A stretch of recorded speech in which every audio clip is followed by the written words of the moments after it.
বহরমপুরে তৃণমূল নেতা কামাল শেখের খুনের ঘটনায় কংগ্রেস সাংসদ অধীর চৌধুরীর হাত রয়েছে, এমনটাই অভিযোগ মৃত নেতার পরিজনদের। জেলা কংগ্রেস অবশ্য এই অভিযোগ উড়িয়ে দিয়েছে। গত বছর মে মাসে বহরমপুরে খুন হন কামাল শেখ। মেয়ে করিশ্মাকে সঙ্গে নিয়ে বাইকে করে যাচ্ছিলেন তিনি, সে সময় দুষ্কৃতীরা হামলা চালান।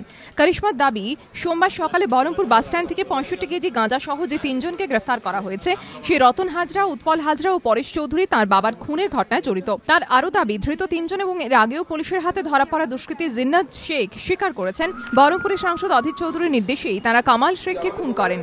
তারা স্বীকার করেছে এবং আমি চিনতেও পেরেছি, যেহেতু আমি তখন আমার পাপার সঙ্গে সেই সময় প্রেজেন্ট ছিলাম।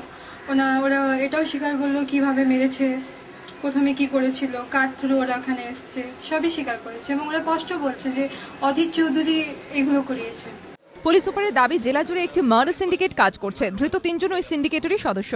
বেশ কিছু খুন হয়ে গেছে, আপনি দেখবেন ট্র্যাডিশনালি বহরমপুরে মার্ডার প্রচুর হয়েছে এবং এর জন্য একটা মার্ডার সিন্ডিকেট আমরা কথা বলেছিলাম আগে। তো এই অর্গানাইজড যে মার্ডারটা এখানে বারবার বছরের পর বছর ধরে হয়ে আসছে।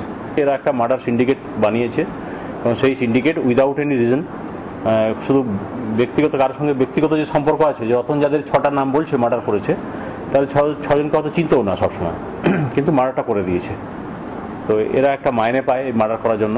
অধীর চৌধুরীর বিরুদ্ধে ওঠা যাবতীয় অভিযোগ অবশ্য উড়িয়ে দিয়েছে জেলা কংগ্রেস নেতৃত্ব। তাদের পাল্টা অভিযোগ, তৃণমূলের হয়ে কাজ করছেন পুলিশ সুপার। তৃণমূল যে কথাগুলো শিখিয়ে দিয়েছেন এসপি হুমায়ুন কবিরকে, এসপি হুমায়ুন কবির সেই কাজগুলো করার জন্য এখানে এসছেন।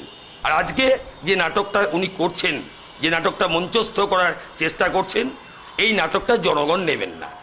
পুলিশ সুপার হুমায়ুন কবির জানিয়েছেন, ধৃতদের জেরা করে তেমন কোনো তথ্য পাওয়া গেলে পুরনো খুনের ঘটনায় ফের নতুন করে তদন্ত শুরু করা হতে পারে। রাজীব ঘোষের রিপোর্ট, এবিপি আনন্দ, মুর্শিদাবাদ।